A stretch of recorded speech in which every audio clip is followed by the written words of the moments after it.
अस्सलाम वालेकुम स्टूडेंट्स। आज हमारा सेकंड लेक्चर है about the branches of chemistry. Last lecture में आप लोगों ने ब्रांचेस ऑफ केमिस्ट्री की डिफरेंट डेफिनेशंस आप लोगों ने देखी थी और आई होप कि आप लोगों को समझ में आ गई होंगी। आज हम देखेंगे कि ये जो डिफरेंट ब्रांचेस ऑफ केमिस्ट्री हैं वो आप किस तरह अप्लाई कर सकते हो ऑन द सेम कंपाउंड। कोई भी कंपाउंड अगर है, किस तरह different branches of chemistry apply होती हैं और कैसे ये एक दूसरे के साथ रिलेट करती हैं। Although there are different branches, but these branches of chemistry they relate to one another। और हम ये नहीं कह सकते कि इनके दरमियान में कोई एक डेफिनेट बाउंड्री है, उसके बाद दूसरे के साथ कोई रिलेशन नहीं है, बल्कि ये सारी चीज़ें जो होती हैं उससे रिलेटेड होती हैं और एक कंपाउंड के ऊपर ये कैसे अप्लाई होती हैं हम इनको स्टडी करेंगे। फॉर एग्जाम्पल अगर हम कोई एक कंपाउंड लेते हैं और the familiar compound is vinegar. आप लोगों को सब पता है कि व्हाट इज विनेगर, सिरका उर्दू में, और this is the chemical formula is CH3COOH, that is acetic acid. Acetic acid पर ऑर्गेनिक केमिस्ट्री हम कहते हैं कि we study it under organic chemistry. हाँ, because you know that it is a carbon containing compound और carbon containing compounds जो होते हैं they are called as organic compounds and study of carbon containing compounds is called as organic chemistry. So when we study the methods of preparation of vinegar or we study the chemical properties of vinegar, the chemical characteristics of vinegar, it means that we are studying organic chemistry. इसका मतलब ये हुआ कि we will study all these topics under organic chemistry.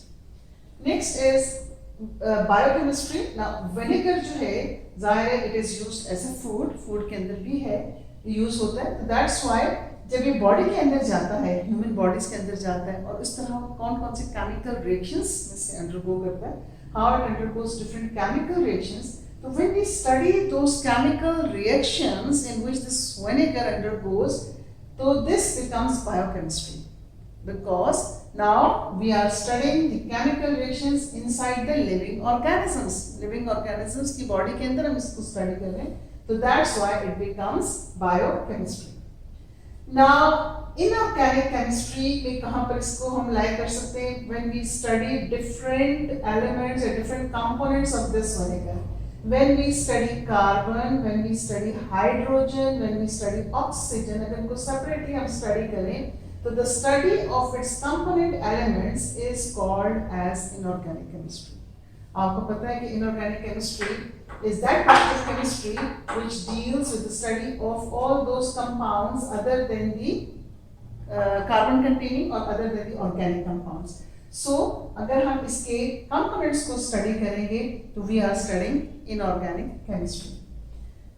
Now अगर vinegar को हम large scale के ऊपर production के different तरीकों को देखें या when we use the technology and ways to obtain the acetic acid on large scale, so it becomes industrial chemistry.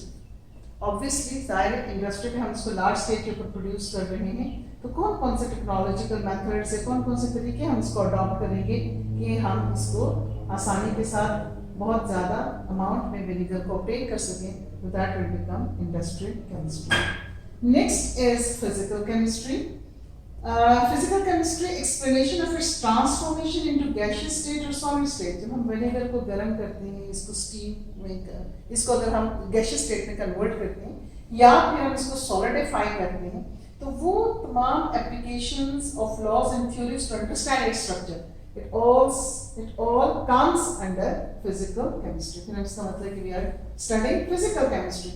जब हम इसको कि विनेगर कैसे ट्रांसफॉर्म होता है into gaseous state, how vinegar transforms into solid state, फिर इसके structure को समझने के लिए जो डिफरेंट लॉज एंड थ्योरीज हैं वो यूज होती हैं, तो इट मींस कि we are studying physical chemistry. Next is analytical chemistry. The word analytic means to analyse, कि आप इसको एनालाइज करते हो कि इसकी परसेंटेज कंपोजिशन क्या क्या है, इसके अंदर क्या क्या चीजें हैं, किस किस परसेंटेज कंपोजिशन से प्रेजेंट है, इसका मेल्टिंग पॉइंट क्या है, बॉइलिंग पॉइंट क्या है, तो all the methods and instruments used to determine its percentage composition, melting point, boiling point, etc. it is called as analytical chemistry। इसका मतलब analytical chemistry भी apply हो सकती है vinegar के ऊपर। The next is environmental chemistry। The study of any adverse effects of this compound on humans. अब अगर हम ये लेते हैं, खाते हैं, तो इसका ह्यूमन बॉडी के ऊपर क्या एडवर्स इफेक्ट्स हो सकते हैं, इसके क्या नुकसान हो सकते हैं, किस तरीके से हम इसकी हमारी बॉडी इसको रिएक्ट करेगी, क्या इसके वो हो गया एडवर्स इफेक्ट्स होंगे, उनकी जो स्टडी होगी that will becomes environmental chemistry.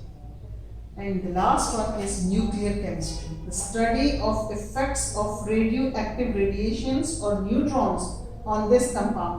अगर हम कोई न्यूट्रॉन इसके साथ बम्बार्ड करें या हम इसके साथ कोई रेडियोएक्टिव रेडिएशंस इसको एमिट करें इसके ऊपर, तो इसका क्या रिएक्शन होगा, इसके क्या इसको किस तरह से बिहेव करेगा, क्या क्या इसके अंदर चेंजेस आएंगी, उनको अगर हम स्टडी करेंगे तो दैट बिकम्स न्यूक्लियर केमिस्ट्री।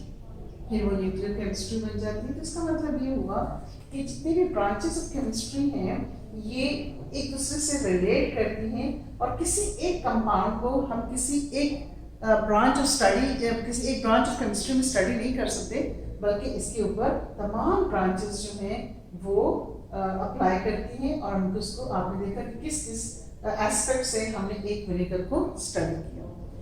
अब काफ़ी आपको समझ में आ गया होगा कि कैसे डिफरेंट ब्रांचेस ऑफ केमिस्ट्री जो हैं वो किस तरीके से किसी चीज़ को स्टडी करती हैं। तो लेट मी हैव सम, क्या है आपकी एक सेल्फ असेसमेंट एक्सरसाइज है। I think no this is not self assessment, actually आप इन्होंने एग्जाम्पल दी हुई है पेज नंबर 4 पर एग्जाम्पल 1.1 है and this is identifying examples of different branches of chemistry. आपने आइडेंटिफाई करना है कि क्या ब्रांचेस ऑफ केमिस्ट्री कौन कौन सी यहाँ पर आपको नजर आ रही है कि क्या है। हमारे पास यहाँ पे है photosynthesis produces glucose.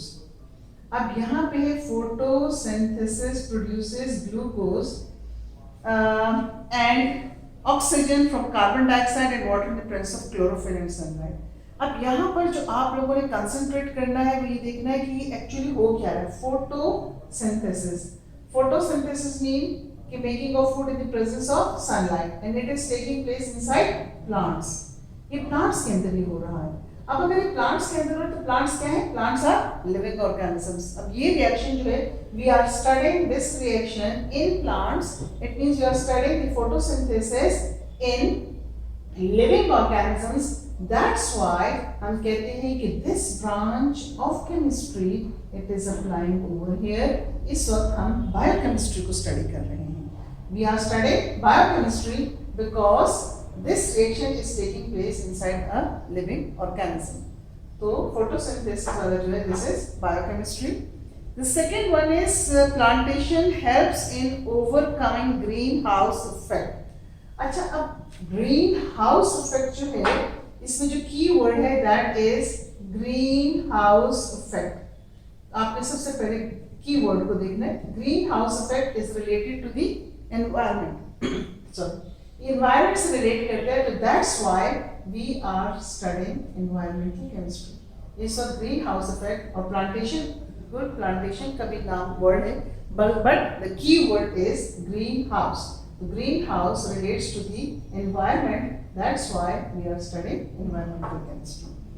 The next one is Haber's process converts large quantities of hydrogen and nitrogen into ammonia. अब यहाँ पर जो की वर्ड है that is large amount, large quantities। यहाँ पे की वर्ड है large quantities। तो large quantities means के large scale। तो इसका मतलब ये हुआ कि हम यहाँ पर नाइट्रोजन और हाइड्रोजन किस तरह मिलकर ज्यादा अमाउंट अमोनिया की प्रोड्यूस करेगा, तो it relates to industrial chemistry. हम मैसिव स्केल के ऊपर देख रहे हैं कि हमारे पास कैसे अमोनिया प्रोड्यूस होगा, तो इट मींस कि we are studying industrial chemistry. The next one is a chemist performed an experiment to check the percentage purity of a sample of glucose.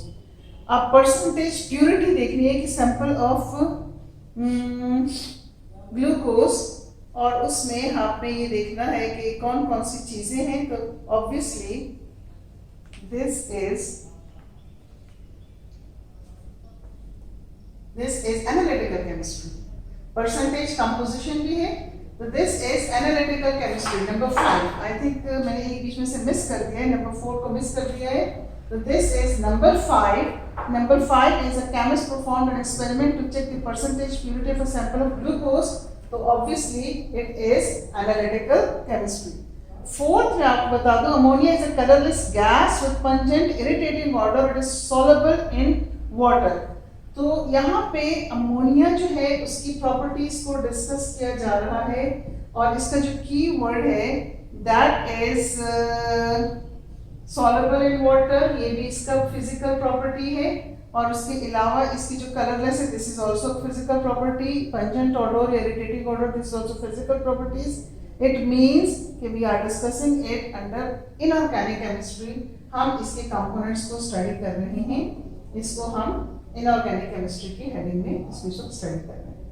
The sixth one is an analyst determines that NO2 is responsible for acid rain. इसमें बच्चे थोड़ा सा confuse हो जाते हैं. यहाँ पे एक वर्ड यूज किया हुआ है एन एनालिस्ट. एनालिस्ट और फिर उसके बाद नेक्स्ट है depletion responsible for acid rain. Students याद रखिएगा कि इसमें जो की वर्ड है that is acid rain. Don't emphasise on analyst. बच्चे इसको एनालिस्ट समझते हैं कि this is analytical chemistry, but the key word here is acid rain, and acid rain is related to environmental chemistry, so this comes under environmental chemistry. The next one is chlorofluorocarbon compounds are responsible for depletion of ozone layer. Now in this sentence the key word is depletion of ozone layer, and again depletion of ozone layer is related to the environment, so it also comes under environmental chemistry. And number 8 is alpha particles when bombard a nitrogen atom, a proton is emitted. Alpha particle again radiation की बात हो रही है. यहाँ पे अगर radiation की बात हो रही है तो it means कि it is related to the nuclear chemistry. So this last point, 8 point, it relates to the nuclear chemistry. तो है बहुत सिंपल सा, इसमें कुछ भी नहीं है, लेकिन आपने हर एक एग्जाम्पल में ये देखना है कि उसका की वर्ड कौन सा है और उसी के अकॉर्डिंगली फिर आप लोगों ने इसको आइडेंटिफाई करना है कि which branch of chemistry is applying here. अब ना आपको थोड़ा सा मैं रिटन वर्क देना चाहती हूँ एंड आई होप कि आपको समझ में आ गया है और इसी की बेस के ऊपर आप लोग इसको अपनी नीट कॉपीज में बहुत नीटली काम करेंगे आप लोग. Self assessment exercise 1.1 and page number 5. ये पेज नंबर 5 के ऊपर है. इसके अलावा हमारे पास एक्सरसाइज में है पेज नंबर 31. इसमें है question number 16. Question number 16 exercise का और दिस इज पेज नंबर 31. ये दोनों काम जो है this is written work and you have to do it in your neat copies और आपने इसको फिर मुझे सबमिट करना है 2 days बाद. विद इन 2 days जैसे जैसे आप करते चले जाते हैं, आज कर लें तो आज ही मुझे सबमिट कर दें. मेरे लिए भी आसान हो जाएगा, आप लोगों के लिए भी आसान हो जाएगा. तो यू हैव टू सबमिट और ईमेल एड्रेस आपको पता है कि कौन सा है, cdaschool09@gmail.com and there is no space in between. कोई स्पेस बीच में नहीं है. ठीक है. तो this was all about the different branches of chemistry और कैसे केमिस्ट्री की ब्रांचेस रिलेट करती हैं और आप कैसे आइडेंटिफाई कर सकते हो कि कौन सी चीज़ के बारे में हम बात करें, कौन सी ब्रांच ऑफ केमिस्ट्री के बारे में बात कर रहे हैं. तो नेक्स्ट टाइम इंशाल्लाह फिर हम आगे प्रोसीड करेंगे. Thank you.